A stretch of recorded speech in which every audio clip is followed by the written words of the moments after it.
Hi, happy Thursday. Thank you for calling the Amber Shows. Yes, I'm in the car. No, I'm not driving. I'm waiting on my girlfriend who went into the mall, so I decided to do my show real quick while she's in the mall.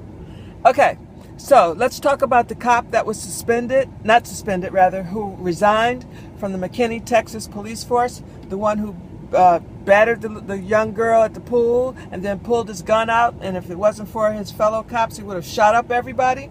Okay, well, he did not. He was not fired. He was not suspended. He resigned. So I'm going to explain to you what that means. Resigning means that he can get a job anywhere else in police enforcement. He can go there. Texas is the largest state in the United States. He can get a job at any little county, any city, and any other state if he wants to go out of state by resigning. So he can still become a police officer somewhere else. So let's not get this twisted. So we need to all, especially the people in McKinney and our people who are following this story and who care about it, make sure that we keep an eye on this guy, have his name, keep an eye as to where he's going as trying to be another police officer or becoming a sheriff, highway patrolman. He does not need to be on the police force at all. Granted, I was really surprised that the McKinney Police Department the chief did say that this officer was wrong, that he did not follow protocol at all as far as what they learned in the police academy, and that his other officers, he was, behind them, of course, because they really did stop him from shooting in the crowd of black children. So I'm really happy about that. But let's not get it twisted. This guy can go get a job in police enforcement anywhere else that he wants to. So let's keep an eye on that. Let's make sure that he doesn't get a chance to be a police officer anywhere else. Okay. Did anyone see Player Gets Played last night? You know, they had my hometown people in Detroit on there. It's on the Oxygen channel. Well, my assessment of it, thumbs down. I felt zero apples. I felt like it was scripted. It was corny. The only thing was representing my town was the girls who were beautiful, but you could tell that it was scripted. That wasn't real. Detroit girls are not that calm, and he would have been shot, stabbed. It would have been some bloodshed if that was real. Who is he? He has 3 women and he's in Miami and he's making all this money and he's this and he's that. Please, I never heard of him. Have you ever heard of him? I never heard of him. And that was just not real. The show was not real. They should have done it like as though they were recreating scenes from different stories that have been documented. You know, then that would have been believable, because that's happened a million times. You know, you got a whole bunch of guys that are players, of course, and they get busted. But that situation, how they set that up, I thought it was all so scripted from the time that she called the girls, from the time they're in a cab together, from the time you hit me up on Facebook to say let's talk. Detroit girls not going to just meet somebody on, because you contact me on Facebook and say I need to talk to you. Detroit girls don't do that. If they do, they come strapped and they ain't playing. All the girls are beautiful, representing my town, because Detroit girls, that's how we come out. We come out like that. He was sharp as far as his grooming and everything. Detroit guys, I got to give it to him. They stay groomed. His beard and his mustache and his hair, everything was groomed. That's how Detroit guys do. He dressed very neat and everything. But as far as the attitudes, that was not real. So if you're gonna you want to do a reality show about players getting played, I guess maybe, and especially if it was gonna be in Detroit, there wouldn't have been any more players. It would have been all gun shit and everybody's dead. So I guess they had to do it that way. All right, so I want to talk about something kind of serious. Her name is Halima. She was kidnapped by the Boka haram and forced into marriage. Last year she was kidnapped. I know you all remember the president's wife was twittering and on television with signs saying, "Let's bring our girls home." Well, she was one of the girls. Her village was burnt down. Her father was killed, and she was taken at 16 years old. She was taken to a part of Boko Haram's village where she was auctioned off to become a wife to one of them. He raped her constantly. She had to wait hand and foot on a man that she hated and who was, just had kidnapped her. And she tried to escape many times. She got caught. She was beaten. He was going away for 2 weeks at a time sometimes. So she decided to plan another escape, and she was able to escape. When she went back to her village in April, it turns out she's now 7 months pregnant by her captor and her captor husband, and her village is ostracizing her. Out of the 700 girls that were kidnapped last year, many that have come back, that have returned, are pregnant. Many of them are showing they're pregnant, and then those that are not even showing yet, so they can't even keep count as to how many women are pregnant by their captors.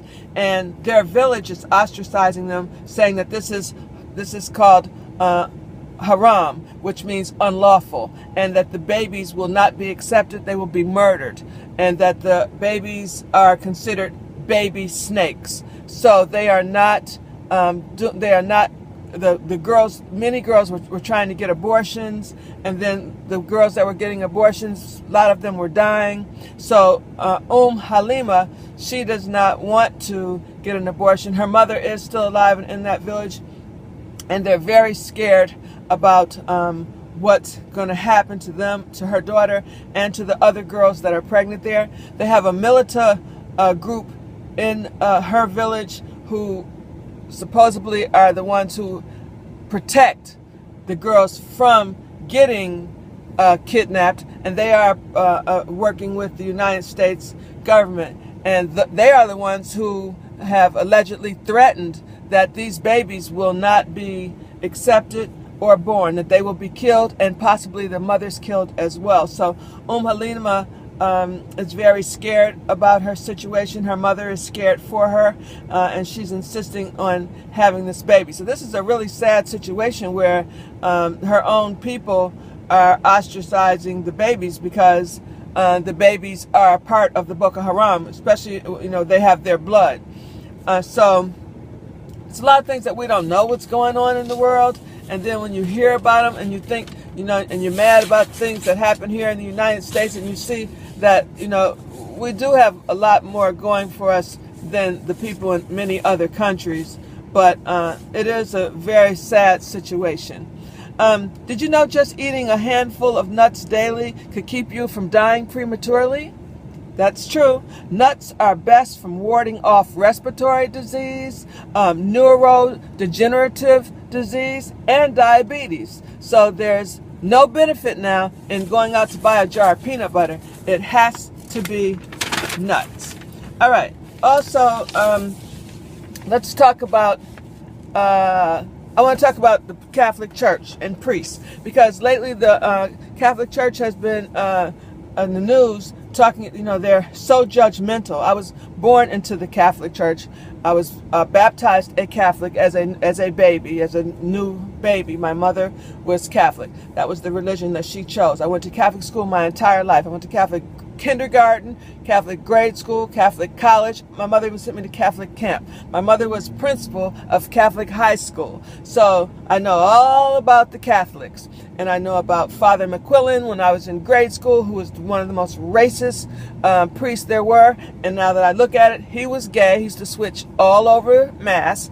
And also the nuns, most of them were gay, like Sister Robert Marie, who used to beat me and other kids in second grade, take us to a room that had nothing in it in the school, and beat. Sister Robert Marie pulled my hair. She called me a nigger. She kicked me in my stomach, and she told me I better not tell my mother. And I was scared, because when you're a little child, you don't tell your parents. And my mother was one of the toughest broads in Detroit, and I was scared to tell, because I thought Sister Robert Marie could beat, at the time, Muhammad Ali was fighting, and I remember saying to the kids on the playground, I bet your Sister Robin Marie could beat Muhammad Ali. So that's how tough I thought she was. I did eventually tell my mother when I got like to 8th grade and I didn't see Sister Robin Marie anymore about what happened. And my mother told me, if you had told me that in 2nd grade, I would have went and kicked Sister Robin Marie's ass. I would have pulled that thing off her head and kicked her ass, and she would have too. But anyway, and that's still instilled in me. I still remember Sister Robin Marie, and I know she's dead and gone. But it's just the judgmental capacity of the Catholic Church. They're always judging about birth control. They judge about divorces. They judge about gay people. But yet and still, the Pope, he gave passes to all those priests who are pedophiles. They're in there having sex with little boys. So I'm just really pissed about that, and that's one of the things I wanted to talk about and vent about on this show today. All right, did you hear about the Detroit woman who fended off 5 house invaders? Five guys broke into her house, 5 burglars in Detroit. She just recently beat cancer, she said.